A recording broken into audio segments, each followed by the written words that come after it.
ರಾತ್ರಿ 10 ಗಂಟೆ ಆಗಿತ್ತು. ಸುತ್ತಮುತ್ತ ಕಾಡು ಶಾಂತವಾಗಿತ್ತು. ಅಷ್ಟೊತ್ತಲ್ಲಿ ಅಲ್ಲಿ ಯಾರೂ ಈ ಸಮಯದಲ್ಲಿ ಹೋಗ್ತಾ ಇರಲಿಲ್ಲ. ಆದ್ರೆ ಅಲ್ಲಿಬ್ರು ತಮ್ಮ ಕೈಯಲ್ಲಿ ಟಾರ್ಚ್ ಹಿಡ್ಕೊಂಡು, ತಮ್ಮ ಬ್ಯಾಗ್ಗಳನ್ನ ಹಿಡ್ಕೊಂಡು, ತಮ್ಮ ಕಾಲಿಂದ ಅಲ್ಲಿ ಬಿದ್ದಿರೋ ಒಣ ಎಲೆಗಳ ಮೇಲೆ ಕಾಲಿಡ್ತಾ ಹೋಗ್ತಾ ಇದ್ರು. ನಿನಗೆ ಹೆದರಿಕೆ ಆದ್ರೆ ನೀನು ವಾಪಸ್ ಹೋಗ್ಬೋದು. ಆಮೇಲೆ ಹೇಳಬೇಡ ನಾನು ನಿನ್ಗೆ ಹೇಳಲಿಲ್ಲ ಅಂತ. ಭಯ ನಿನಗಾಗ್ತಾ ಇದೆ, ಅದಕ್ಕೋಸ್ಕರ ನೀನ್ ನನ್ನನ್ನ ಇಲ್ಲಿಂದ ಹೋಗು ಅಂತ ಹೇಳ್ತಿದೀಯಾ? ನೋಡೋಣ ಯಾರು ಜಾಸ್ತಿ ಬ್ರೇವ್ ಇದ್ದಾರೆ ಅಂತ. ತುಂಬಾ ಸಮಯದ ನಂತರ ಅವ್ರ ಎದುರುಗಡೆ ಒಂದ್ ಮನೆ ಕಾಣಿಸುತ್ತೆ. ಅದು ನೋಡಕ್ಕೆ ತುಂಬಾ ಹಳೆಯ ಕಾಲದ ಮನೆಯಾಗಿತ್ತು. ಆ ಮನೆ ಹೊರಗಡೆ ಇರೋ ಬಲ್ಬು ಆನ್ ಆಫ್ ಆಗ್ತಾ ಇತ್ತು. ಹಾಗಾದ್ರೆ ಇದೇನಾ ಆ ಮನೆ? ಈ ಮನೆ ಒಳಗಡೆ ಯಾರಾದ್ರೂ ಬಂದ್ರೆ 4 ದಿನದಲ್ಲಿ ಅವ್ರ ಕೊಲೆಯಾಗುತ್ತಾ? ಅದೇನೆ, ನಡಿ ಹೋಗೋಣ, ನೋಡೋಣ ಈ ಮಾತಲ್ಲಿ ಎಷ್ಟು ಸತ್ಯ ಇದೆ ಅಂತ. ಇಷ್ಟ್ ಹೇಳಿ ಆ ಬಾಗ್ಲನ್ನ ಅವ್ರು ತೆಗ್ದಾಗ ಆ ಬಾಗ್ಲು ಓಪನ್ ಆಗ್ತಾ ಇದ್ದಂಗೆ ಅಲ್ಲಿಂದ ಬಾವಲಿಗಳು ಎಲ್ಲ ಜೊತೆಯಾಗಿ ಹೊರಗಡೆ ಎಲ್ಲ ಹಾರ್ ಹೋದ್ವು. ಏನಾಯ್ತು ಮಿಸ್ ಬ್ರೇವ್? ಸುಮ್ನೆ ಬಾವ್ಲಿ ನೋಡಿ ಹೆದ್ರು ಬಿಟ್ರಾ? ನಾವಿನ್ನೂ ಒಳಗಡೆನೆ ಹೋಗಿಲ್ಲ. ಹೆದರ್ಕೊಂಡಿಲ್ಲ, ಆಶ್ಚರ್ಯಪಟ್ಟೆ. ಇಷ್ಟ್ ಹೇಳಿ ರಿಯಾ ಒಳಗಡೆ ಹೋಗ್ತಾಳೆ. ಅವಳ ಹಿಂದೆ ಪುನೀತ್ ಕೂಡ ಹೋಗ್ತಾನೆ. ವಾವ್, ಈ ಮನೆ ಒಳಗಡೆಯಿಂದ ತುಂಬಾ ಚೆನ್ನಾಗಿದೆ. ಒಳಗಡೆ ಒಂದು ಡ್ರಾಯಿಂಗ್ ರೂಮ್ ಇತ್ತು. ಎದುರುಗಡೆ ಒಂದು ಚಿಮಣಿ ಮತ್ತೆ ಸೈಡಲ್ಲಿ ಕಾರಿಡಾರ್ ಅಲ್ಲಿ ಒಂದೆರಡು ಕೋಣೆಗಳು ಕಂಡು ಬರ್ತಾ ಇತ್ತು. ಬಾ, ರೂಮ್ ಒಳಗಡೆ ಹೋಗೋಣ. ಆಯ್ತು, ಆದ್ರೆ ಒಂದೇ ಸಲ ಇಬ್ರು ಒಂದೇ ರೂಮ್ಗೆ ಹೋಗೋದ್ರಿಂದ ಏನು ಪ್ರಯೋಜನ ಇಲ್ಲ. ನೀವೊಂದು ಕೆಲಸ ಮಾಡು, ನೀನೊಂದು ರೂಮ್ಗೆ ಹೋಗು, ನಾನೊಂದು ರೂಮ್ಗೆ ಹೋಗ್ತೀನಿ. ಇಷ್ಟ್ ಹೇಳಿ ಅವರಿಬ್ರು ಬೇರೆ ಬೇರೆ ಕೋಣೆ ಒಳಗಡೆ ಹೋಗ್ತಾರೆ. ರಿಯಾ ಹೋಗಿದ್ ರೂಮಲ್ಲಿ ಒಂದು ಮಂಚ ಇತ್ತು. ಮಂಚ ಇರೋ ಎದುರುಗಡೆ ಗೋಡೆ ಹತ್ರ ಒಂದ್ ಟಿವಿ ಇತ್ತು. ಆ ಟಿವಿ ಪಕ್ಕದಲ್ಲಿ VCR ಇತ್ತು. ಈ ರೂಮು ಖಂಡಿತ ಒಂದ್ ಮಗುದ್ದಾಗಿರ್ಬೇಕು. ಇಷ್ಟ್ ಹೇಳಿ ರಿಯಾ ರೂಮ್ ಲೈಟ್ ಅನ್ನ ಆನ್ ಮಾಡ್ತಾಳೆ. ಲೈಟ್ ಜೊತೆ ಟಿವಿ ಕೂಡ ಆನ್ ಆಗುತ್ತೆ. ಟಿವಿ ಒಳಗಡೆಯಿಂದ ವಿಚಿತ್ರವಾಗಿ ಬರೋ ಶಬ್ದ ಕೇಳಿ ರಿಯಾಗೆ ಸ್ವಲ್ಪ ಭಯ ಆಗುತ್ತೆ. ಲೈಟ್ ಆನ್ ಮಾಡಿದ್ರೆ ಟಿವಿ ಹೇಗೆ ಆನ್ ಆಯ್ತು? ಕನೆಕ್ಷನ್ ಅಲ್ಲಿ ಏನೋ ಪ್ರಾಬ್ಲಮ್ ಇರಬೇಕು ಅನ್ಸುತ್ತೆ. ಟಿವಿ ಆಫ್ ಮಾಡಕ್ಕಂತ ಟಿವಿ ಹತ್ರ ಬರ್ತಾಳೆ. ಅಲ್ಲಿ ನೋಡ್ತಾಳೆ, ಟಿವಿ ಕನೆಕ್ಟ್ ಮಾಡಿರೋ VCR ಮೇಲೆ ವಿಡಿಯೋ ಟೇಪ್ ಅನ್ನ ನೋಡ್ತಾಳೆ. ಓಹೋ, ವಿಡಿಯೋ ಟೇಪ್ ಕೂಡ ಇದೆಯಾ? ಹಾಗಾದ್ರೆ ನೋಡೋಣ ಲಾಸ್ಟ್ ಟೈಮ್ ಈ ರೂಮಲ್ಲಿ ಏನ್ ಪ್ಲೇ ಆಗಿತ್ತು ಅಂತ. ಇಷ್ಟ್ ಹೇಳಿ ವಿಡಿಯೋ ಟೇಪ್ ಅನ್ನ VCR ಅಲ್ಲಿ ಹಾಕ್ತಾಳೆ. ಮತ್ತೆ ಪ್ಲೇ ಬಟನ್ ನ ಪ್ರೆಸ್ ಮಾಡ್ತಾಳೆ. ವಿಡಿಯೋ ಸ್ಟಾರ್ಟ್ ಆದ್ಮೇಲೆ ಅದರಲ್ಲಿ ಒಂದು ಸ್ಮಶಾನ ಕಾಣಿಸುತ್ತೆ. ಮತ್ತೆ ಅದರಲ್ಲಿ ತುಂಬಾ ಸಮಾಧಿಗಳಿದ್ವು. ಒಂದ್ ಸಮಾಧಿ ಹತ್ರ ಒಬ್ಳು 12 ವರ್ಷದ ಹುಡುಗಿ ಮಲಗಿದ್ಲು. ಓ ಮೈ ಗಾಡ್, ಈ ಹುಡುಗಿ ಏನಾದ್ರೂ ಹುಚ್ಚಿನ? ಸಮಾಧಿ ಹತ್ರ ಹೋಗಿ ಯಾರು ಮಲ್ಕೋತಾರೆ, ಅದು ರಾತ್ರಿ? ಮತ್ತೆ ಆ ಸೀನ್ ಫಿನಿಶ್ ಆಯ್ತು. ಮತ್ತೆ ಅವಳಿಗೆ ಕಾಣಿಸ್ತು ಒಂದು ದೊಡ್ಡದಾದ ಜಾಗದಲ್ಲಿ ಒಂದು ದೊಡ್ಡ ಬಾವಿ ಇರೋದನ್ನ. ಆ ಬಾವಿ ಹತ್ರ ಒಂದ್ ಹೆಂಗ್ಸು ಅದೇ ಹುಡುಗಿನ ಕರ್ಕೊಂಡ್ ಬರ್ತಾಳೆ. ಮತ್ತೆ ಆ ಹುಡುಗಿನ ಬಾವಿಗೆ ತಳ್ಳಿಬಿಡ್ತಾಳೆ. ಅದಾದ ನಂತರ ಮುಖ ಮುಚ್ಕೊಂಡು ಯಾವ ತರ ಅಳ್ತಾಳಂದ್ರೆ ರಿಯಾ ತನ್ನ ಕಿವಿನ ಮುಚ್ಕೊಳ್ಳೋ ತರ. ಓ ಮೈ ಗಾಡ್, ಇದು ತುಂಬಾ ಭಯಾನಕವಾದ ವಿಡಿಯೋ ಆಗಿದೆ. ಸ್ವಲ್ಪ ಸಮಯದ ನಂತರ ನೋಡ್ತಾಳೆ ಆ ಬಾವಿ ಒಳಗಡೆಯಿಂದ ಆ ಹುಡುಗಿ ವಾಪಸ್ ಬರ್ತಿರೋದನ್ನ. ಆದ್ರೆ ಆ ಹುಡುಗಿ ಈಗ ತುಂಬಾ ಭಯಾನಕವಾಗಿದ್ಲು. ಅವಳ ಕಣ್ಣು ಕೆಂಪಾಗಿತ್ತು. ಅವಳ ಮುಖದಲ್ಲಿ ಕೆಲವು ಕಡೆ ಗಾಯವಾಗಿತ್ತು. ಆ ಹುಡುಗಿ ಸ್ಕ್ರೀನ್ ಹತ್ರನೇ ಬರ್ತಾ ಇದ್ಲು. ರಿಯಾಗೆ ಹೇಗ್ ಅನಿಸ್ತಾ ಇತ್ತಂದ್ರೆ ಆ ಹುಡುಗಿ ಟಿವಿಯಿಂದ ಹೊರಗಡೆ ಬರೋ ತರ. ಅವಳು ಎದೆ ಬಡಿತ ಮತ್ತೆ ಅವಳ ಉಸಿರಾಟ ಜೋರಾಯಿತು. ಮತ್ತೆ ಆಗ ಆ ಹುಡುಗಿ ಸ್ಕ್ರೀನ್ ಹತ್ರ ಬೇಗ ಬರ್ತಾಳೆ. ಆ ಸಮಯದಲ್ಲಿ ಆ ಟಿವಿಯಲ್ಲಿ ಬರ್ತಿರೋ ವಿಡಿಯೋ ನಿಂತು ಹೋಗುತ್ತೆ. ಆ ನಂತರ ಮುಂಚೆ ಹೇಗಿತ್ತೋ ಆ ಟಿವಿ ಹಾಗೆ ಆಗುತ್ತೆ. ಪ್ರಿಯಾ ಒಂದು ತೇಗುಸಿರನ್ನ ಬಿಡ್ತಾಳೆ. ಆ ಸಮಯದಲ್ಲಿ ಒಂದು ಪತ್ರ ಅವಳ ಕಾಲ್ ಹತ್ರ ಬಂದು ಬೀಳುತ್ತೆ. ಈ ಪತ್ರ ಎಲ್ಲಿಂದ ಬಂತು? ಅವಳು ನೋಡ್ತಾಳೆ. ಅವಳು ಬಿಟ್ಟು ಅವಳ ಕೋಣೆಯಲ್ಲಿ ಯಾರೂ ಇರೋದಿಲ್ಲ. ಅವಳು ಆ ಪತ್ರನ ಎತ್ಕೋತಾಳೆ. ಆ ಪತ್ರದಲ್ಲಿ ಬರ್ದಿರೋದನ್ನ ಅವಳು ನೋಡ್ತಾಳೆ. ಅದನ್ನ ನೋಡಿ ಅಲ್ಲೇ ನಿಂತ್ಕೊಳ್ತಾಳೆ. ಮತ್ತೆ ಅವಳು ಎದೆ ಬಡಿತ ಜೋರಾಗಿ ಬಡ್ಕೊಳಕ್ಕೆ ಶುರು ಆಗುತ್ತೆ. ನಿನ್ನ ಹತ್ರ ಬರೀ 4 ದಿನ ಇರೋದು. ಆ ಕ್ಷಣದಲ್ಲಿ ಪುನೀತ್ ಆ ಕೋಣೆಗೆ ಬರ್ತಾನೆ. ರಿಯಾ, ನಿನಗೇನಾದ್ರು ಸಿಕ್ತಾ? ನನಗ್ ತುಂಬಾ ಭಯ ಆಗ್ತಾ ಇದೆ ಪುನೀತ್. ನಾನಿಲ್ಲಿ VCR ಅಲ್ಲಿರೋ ವಿಡಿಯೋ ಟೇಪ್ನ ನೋಡ್ದೆ. ಅದ್ ತುಂಬಾ ಭಯಾನಕವಾಗಿತ್ತು. ಅದಾದ್ಮೇಲೆ ನನಗ್ ಗೊತ್ತಿಲ್ಲ, ಈ ಪೇಪರ್ ನನ್ ಕಾಲ್ ಕೆಳಗಡೆ ಬಂದ್ಬಿತ್ತು. ಸ್ವಲ್ಪ ತೋರ್ಸು. ಪುನೀತ್ ಆ ಪತ್ರನ ಓದ್ತಾನೆ. ಆ ಪತ್ರನ ಓದಿದ್ಮೇಲೆ ಅವ್ನ್ ನಗ್ತಾ ಹೇಳ್ತಾನೆ, ನಿಜವಾಗ್ಲೂ ಯಾರೋ ನಿನ್ ಜೊತೆ ತಮಾಷೆ ಮಾಡ್ತಿದ್ದಾರೆ. ಆದ್ರೆ ನಮ್ಮಿಬ್ರನ್ನ ಬಿಟ್ಟು ಇಲ್ಲಿ ಯಾರು ಇಲ್ಲ ಅಲ್ವಾ? ನೀನ್ ಆ ಕ್ಯಾಸೆಟ್ ನೋಡಿದ್ಮೇಲೆ ನಿನಗೆ ಆ ಪೇಪರ್ ಸಿಕ್ಕಿದಲ್ವಾ? ಸರಿ, ಆ ಟೇಪ್ನೇ ತಗೊಂಡೋಗೋಣ. ನಮ್ಮ ಮನೇಲಿ ಹಾಕಿ ನೋಡ್ತೀನಿ, ಆಮೇಲೆ ನೋಡೋಣ ನನ್ಗೆ ಯಾವ್ದಾದ್ರು ಪೇಪರ್ ಸಿಗುತ್ತೋ ಇಲ್ವೋ ಅಂತ. ಪುನೀತ್ ಆ ವಿಡಿಯೋ ಟೇಪ್ ಅನ್ನ VCR ಇಂದ ತೆಗೆದು ತನ್ನ ಬ್ಯಾಗ್ ಒಳಗಡೆ ಇಡ್ತಾನೆ. ಮತ್ತೆ ರಿಯಾನ್ ಕೈ ಹಿಡ್ಕೊಂಡು ಹೊರಗಡೆ ಹೋಗ್ತಾನೆ. ಪುನೀತ್, ನನಗ್ ತುಂಬಾ ಭಯ ಆಗ್ತಾ ಇದೆ. ಬಿ ಪಾಸಿಟಿವ್ ರಿಯಾ. ಪುನೀತ್ ರಿಯಾ ಹೇಳೋ ಮಾತ್ಗೆ ಗಮನ ಕೊಡ್ಲಿಲ್ಲ. ಅದಾದ ನಂತರ ಅವರಿಬ್ರು ಅವ್ರವ್ರ ಮನೆಗೆ ಹೊರಟು ಹೋಗ್ತಾರೆ. ರಿಯಾ ಎಷ್ಟ್ ಭಯ ಪಟ್ಟಿದ್ಲು ಅಂದ್ರೆ ಅವಳ ಮನೆಗೆ ಹೋದ ತಕ್ಷಣನೇ ಬೆಡ್ ಮೇಲೆ ಬೆಡ್ಶೀಟ್ ಹಾಕೊಂಡು ಮಲ್ಕೊಂಡ್ಬಿಟ್ಲು. ಸ್ವಲ್ಪ ಸಮಯದ ನಂತರ ಅವಳಿಗನ್ಸುತ್ತೆ ಅವಳು ಬೆಡ್ ಅಳ್ಳಾಡ್ತಾ ಇದೆ ಅಂತ. ಅವಳು ಬೆಡ್ಶೀಟ್ ತೆಗೆದು ಸಡನ್ ಆಗಿ ಎದ್ ನೋಡ್ದಾಗ ಅವಳಿಗೆ ಆಶ್ಚರ್ಯವಾಯಿತು. ಹೀಗಾಗಕ್ ಹೇಗ್ ಸಾಧ್ಯ? ಅವಳ ಬೆಡ್ ತುಂಬಾನೇ ಅಳ್ಳಾಡ್ತಾ ಇತ್ತು. ಅದೊಂಥರ ಭೂಕಂಪ ಆಗಿರೋ ತರ. ಆದ್ರೆ ಆಶ್ಚರ್ಯ ಪಡೋ ವಿಷಯ ಏನಂದ್ರೆ ರೂಮಲ್ಲಿರೋ ಬೇರೆ ವಸ್ತುಗಳೆಲ್ಲ ಆ ಜಾಗದಲ್ಲಿ ಸರಿಯಾಗೇ ಇತ್ತು.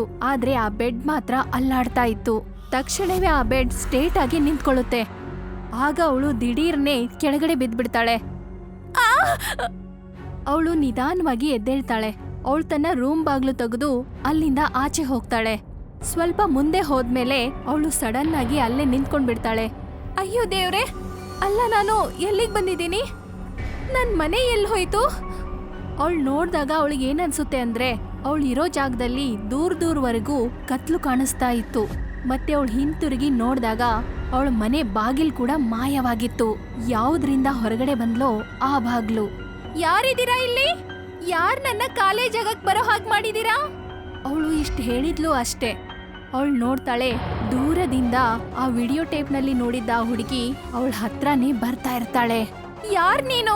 ಯಾಕ್ ನನ್ ಜೊತೆಗೆ ಆಟ ಆಡ್ತಾ ಇದೀಯಾ? ಈ ಮಾತುಗಳನ್ನ ಕೇಳಿ ಆ ಹುಡುಗಿ ರಿಯಾ ಹತ್ರ ಬರ್ತಾ ಇರ್ತಾಳೆ. ಅವಳು ಎಷ್ಟೊಂದು ಕ್ರೂರವಾಗಿ ಗುರಾಯಿಸ್ತಾ ಇದ್ದಾಳೆ ಅಂದ್ರೆ ಅವಾಗ ರಿಯಾಗೆ ಅರ್ಥ ಆಗುತ್ತೆ, ನಾನೇನಾದ್ರೂ ಇವಳು ಕೈಗೆ ಸಿಕ್ರೆ ನನ್ ಪರಿಸ್ಥಿತಿನ ಏನ್ ಮಾಡ್ಬೋದು ಅಂತ. ಅದಕ್ಕೆ ರಿಯಾ ತನ್ನ ಪ್ರಾಣವನ್ನ ರಕ್ಷಿಸ್ಕೊಳ್ಳಕ್ಕೆ ಅಲ್ಲಿಂದ ಓಡ್ ಹೋಗ್ತಾಳೆ. ನನ್ ಹಿಂದೆ ಬರ್ಬೇಡ, ನನ್ನ ಬಿಟ್ಬಿಡು. ರಿಯಾ ಎಷ್ಟೊಂದು ವೇಗವಾಗಿ ಓಡಿದ್ರು ಅದಕ್ಕಿಂತ ವೇಗವಾಗಿ ಆ ಹುಡುಗಿ ಅವಳನ್ನ ಹಿಂಬಾಲಿಸ್ತಾ ಇದ್ಲು. ಸ್ವಲ್ಪ ದೂರ ಓಡಿದ್ಮೇಲೆ ರಿಯಾ ಒಂದ್ ಜಾಗದಲ್ಲಿ ಬಂದು ನಿಲ್ತಾಳೆ. ಅದೊಂದು ಸಮುದ್ರದ ತೀರವಾಗಿರುತ್ತೆ. ಈಗ ಈ ಸಮುದ್ರ ಎಲ್ಲಿಂದ ಬಂತು? ಅವಳು ಹಿಂತಿರುಗಿ ನೋಡ್ತಾಳೆ. ಆ ಹುಡುಗಿ ತುಂಬಾನೇ ಹತ್ರ ಇರ್ತಾಳೆ. ರಿಯಾ ಜೋರಾಗಿ ಕಿರಿಸ್ತಾ ಆ ಸಮುದ್ರದಲ್ಲಿ ಹಾರ್ಬಿಡ್ತಾಳೆ. ಮತ್ತೆ ಈಚ್ಕೊಂಡು ತುಂಬಾ ದೂರ ಹೊರಟು ಹೋಗ್ಬಿಡ್ತಾಳೆ. ಈಗ ಅವಳು ಹಿಂದೆ ತಿರುಗಿ ನೋಡಿದಾಗ ಆ ಸಮುದ್ರದ ತೀರದಲ್ಲಿ ಆ ಹುಡುಗಿ ಕಾಣಿಸ್ಲಿಲ್ಲ. ನನಗ್ ಗೊತ್ತಾಗ್ತಿಲ್ಲ ನಾನು ಎಲ್ಲಿ ಹೋಗ್ಬೇಕು ಅಂತ. ಇದ್ಯಾವ ಜಾಗ? ಮತ್ತೆ ಆ ಹುಡುಗಿ ಯಾರು? ಆಗ ಆ ಸಮುದ್ರದ ಒಳಗಡೆಯಿಂದ ಅವಳ ಕಾಲನ್ನ ಎಳಿತಾರೆ. ಯಾರು? ಅದು ರಿಯಾನ ಸಮುದ್ರದ ಒಳಗಡೆ ಎಳೆಯುತ್ತೆ. ನಿಧಾನವಾಗಿ ರಿಯಾನ ಉಸಿರಾಟ ನಿಂತು ಹೋಗುತ್ತೆ.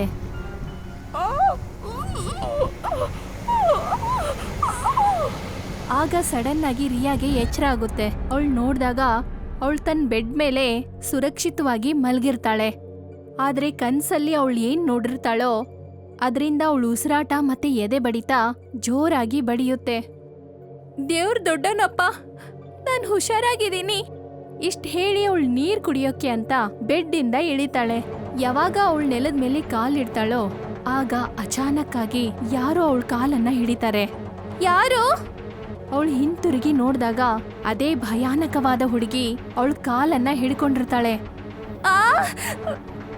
ರಿಯಾನ್ ಕಿರುಚಾಟ ಅವ್ರ ಮನೆಯಿಂದ ಹೊರಗಡೆ ಎಲ್ಲ ಕೇಳಿಸ್ತಾ ಇರುತ್ತೆ. ಮತ್ತೆ ಸಡನ್ ಆಗಿ ಎಲ್ಲಾನು ಶಾಂತವಾಗುತ್ತೆ. ಈ ಕಡೆ ಪುನೀತ್ ಕೂಡ ಬೆಡ್ ಮೇಲೆ ರೆಸ್ಟ್ ತಗೊಳ್ತಾ ಇದ್ದ. ತುಂಬಾ ದಿನಗಳಾಗೋಯ್ತು ಸಿನಿಮಾಗಳನ್ನ ನೋಡಿ. ಏ ಹೇಳ್ತಿದ್ಲು ತುಂಬಾ ಕ್ರೀಪಿ ವಿಡಿಯೋ ಅಂತ. ಸರಿ, ಒಳ್ಳೇದೇ ಆಯ್ತು.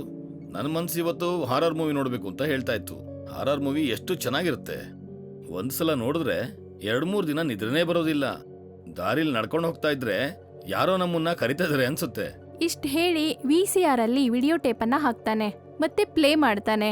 ಆ ವಿಡಿಯೋದಲ್ಲಿ ಸಮಾಧಿ ಹತ್ರ ಒಂದ್ ಹುಡುಗಿ ಮಲಗಿರೋದನ್ನ ನೋಡ್ತಾನೆ. ಅದನ್ನ ನೋಡಿ ಅವನ್ಗೆ ಭಯ ಆಗುತ್ತೆ. ಹೆದರೋದಕ್ಕಿಂತ ಇದ್ ನನ್ಗೆ ಕಾಮಿಡಿ ಅನಿಸ್ತಾ ಇದೆ. ಅಲ್ಲ, ಸ್ಮಶಾನದಂತ ಜಾಗದಲ್ಲಿ ಯಾರು ಮಲಗ್ತಾರೆ? ಮತ್ತೆ ಈ ಸೀನ್ ಮುಗಿದ್ ಹೋಗುತ್ತೆ. ಮತ್ತೆ ಅವನು ಕೂಡ ಅದೇ ಸೀನ್ ನ ನೋಡ್ದ. ಒಂದ್ ಹುಡುಗಿನ ಒಂದ್ ಹೆಂಗ್ಸು ಬಾವಿ ಒಳಗಡೆ ತಳ್ತಿರೋದನ್ನ. ಅಯ್ಯಪ್ಪ, ಈ ಹೆಮ್ಮ ಆ ಹುಡುಗಿನ ಯಾಕೆ ಆತರ ಸಾಯಿಸಿದ್ಲು? ಇದೇನೋ ಕನ್ಫ್ಯೂಸ್ ಆಗಿರೋ ವಿಡಿಯೋ ಅಲ್ವಾ? ಈ ತರ ವಿಡಿಯೋನ ನನ್ನ ಜೀವನದಲ್ಲಿ ಯಾವತ್ತೂ ನೋಡೇ ಇಲ್ಲ. ಪುನೀತ್ ನೋಡ್ತಾನೆ ಆ ಬಾವಿ ಒಳಗಡೆಯಿಂದ ಆ ಹುಡುಗಿ ಭಯಾನಕವಾದ ರೂಪ ತಗೊಂಡು ಹೊರಗಡೆ ಬರೋದನ್ನ. ಮತ್ತೆ ಹಾಗೆ ಮುಂದೆ ಬರ್ತಾ ಇರ್ತಾಳೆ. ಅವನ್ಗೂ ಕೂಡ ಹಾಗೆ ಅನ್ಸುತ್ತೆ, ಆ ಹುಡುಗಿ ಟಿವಿ ಸ್ಕ್ರೀನ್ ಇಂದ ಆಚೆ ಬರ್ತಾಳೆ ಏನೋ ಅಂತ. ಆ ಹುಡುಗಿ ಹತ್ರ ಬರ್ತಾ ಇದ್ದಂಗೆ ಪುನೀತ್ ಕಣ್ಗಳು ಕೂಡ ದೊಡ್ಡದಾಗ್ತಾ ಇತ್ತು. ಯಾವಾಗ ಆ ಹುಡುಗಿ ಹತ್ರ ಬಂದ್ ನಿಲ್ತಾಳೋ ವಿಡಿಯೋ ಅಲ್ಲಿಗೆ ಸ್ಟಾಪ್ ಆಗ್ಬಿಡುತ್ತೆ. ಈ ಸೀನು ತುಂಬಾ ಹೆದರ್ಸ್ತಾ ಇತ್ತು. ಆದ್ರೆ ಮೂವಿ ಚೆನ್ನಾಗಿಲ್ಲ, ಮೂಡೆಲ್ಲ ಹಾಳು ಮಾಡಾಕ್ಬಿಡ್ತು. ಯಾರು ಇಂಥ ಸಿನಿಮಾ ಎಲ್ಲ ಮಾಡ್ತಾರೆ? ಆದ್ರೂ ಇಂಥ ಸಿನಿಮಾ ಮೇಲೆ ದುಡ್ಡು ಹಾಕ್ತಾರಲ್ಲ, ಅವನಿನ್ನೆಂತ ದಡ್ಡ ಇರಬೇಕು. ಇದರ ಡೈರೆಕ್ಟ್ರು ರೈಟರು ನನ್ನ ಕೈ ಸಿಕ್ಕಿದ್ರೆ ಆಮೇಲೆ ಹೇಳ್ತೀನಿ ನಾನು ಯಾರು ಅಂತ. ನನ್ಗನ್ಸುತ್ತೆ ರೈಟರು ನಿಶೇಲಿ ಈ ಕತೆ ಬರ್ದಿದ್ದಾನೆ ಅಂತ. ಇಂಥ ಕೆಟ್ಟ ಸಿನಿಮಾ ನನ್ನ ಜೀವನದಲ್ಲೇ ನೋಡಿಲ್ಲ. ಇಷ್ಟ್ ಹೇಳಿ ಪುನೀತ್ ಮುಂದೆ ಹೋಗ್ತಾನೆ. ಆಗ ಆ ಟೇಪನ್ನ VCR ಇಂದ ತೆಗೆದ್ಬಿಡ್ತಾನೆ. ಆ ನಂತರ ಪುನೀತ್ ಕಾಲ್ ಕೆಳಗಡೆ ಒಂದು ಪತ್ರ ಬಂದು ಬೀಳುತ್ತೆ. ಅದನ್ನ ನೋಡಿ ಅವನಿಗೆ ಆಶ್ಚರ್ಯ ಆಗುತ್ತೆ. ಅವನು ಆ ಪತ್ರನ ಓದ್ತಾನೆ. ಅದರಲ್ಲೂ ಕೂಡ ರಿಯಾ ಪತ್ರದಲ್ಲಿ ಏನಿತ್ತೋ ಅದೇ ಇತ್ತು. ನಿನ್ನ ಹತ್ರ ಬರೀ 4 ದಿನ ಸಮಯ ಇದೆ. ಅದನ್ನ ಓದಿದ ತಕ್ಷಣ ಪುನೀತ್ ಆ ಪತ್ರವನ್ನ ಬಿಸಾಕ್ತಾನೆ. ಮತ್ತೆ ಅವನ್ ಗಂಟ್ಲು ಒಣಗಕ್ ಶುರು ಆಗುತ್ತೆ. ನಾನ್ ರಿಯಾ ಹತ್ರ ಮಾತಾಡ್ಲೇಬೇಕು. ಇದಂತೂ ಹೆದರ್ಕೊಳ್ಳೋ ವಿಷಯ. ಇದೇನು ಸಾವಿನ ಆಟನ ಅಥವಾ ತಂತ್ರಗಾರಿಕೆನ? ನನಗೊಂದು ಅರ್ಥ ಆಗ್ತಿಲ್ಲ. ಇದನ್ನ ಆದಷ್ಟು ಬೇಗ ನಾನು ಕಂಡಿಡಿಬೇಕಾಗಿದೆ, ಇಲ್ಲ ಅಂದ್ರೆ ನನಗೆ ಸಮಸ್ಯೆ ಜಾಸ್ತಿ. ಪುನೀತ್ ಆ ಸಮಯದಲ್ಲಿ ರಿಯಾ ಮನೆ ಹತ್ರ ಬರ್ತಾನೆ. ಅಲ್ಲಿ ಅಕ್ಕಪಕ್ಕದವರು ಜನ ಸೇರಿರೋದನ್ನ ನೋಡ್ತಾನೆ. ರಿಯಾ ಶವವನ್ನ ಪೊಲೀಸರು ತಪಾಸಣೆ ಮಾಡ್ತಾ ಇರೋದನ್ನ. ರಿಯಾನ ಬಾಯಿ ತುಂಬಾ ಓಪನ್ ಆಗಿತ್ತು. ಅವಳ ಮುಖ ಹರಿದೋಗಿತ್ತು. ಮತ್ತೆ ಒಳಗಡೆ ಇರೋ ಮಾಂಸ ಕಾಣಿಸ್ತಾ ಇತ್ತು. ಮತ್ತೆ ಅದರಲ್ಲಿ ರಕ್ತ ಬರ್ತಾ ಇತ್ತು. ಮತ್ತೆ ಅವಳ ಕಣ್ಗಳು ಹೇಗಿದ್ವು ಅಂದ್ರೆ ಅವಳು ಸಾವಿನ ಮುಂಚೆ ಒಂದು ಭಯಾನಕ ದೃಶ್ಯ ನೋಡ್ದ ಹಾಗೆ. ಓ ಮೈ ಗಾಡ್, 4 ದಿನ ಅಂದ್ರೆ ವಿಡಿಯೋ ಟೇಪ್ ನೋಡಿದ್ಮೇಲೆ 4 ದಿನದ ಒಳಗೆ ನಿನ್ನ ಸಾವಾಗ್ಬಿಡುತ್ತಾ? ಅವನು ತುಂಬಾನೇ ಭಯದಿಂದ ನಡುಗ್ತಾ ಇದ್ದ. ಅವನು ಆ ತಕ್ಷಣವೇ ಡೆಲ್ಲಿಗೆ ಹೊರಟು ಹೋಗ್ತಾನೆ. ಯಾಕಂದ್ರೆ ಆ ಮನೆ ಮಾಲೀಕ ಡೆಲ್ಲಿನಲ್ಲಿ ಇದ್ದ.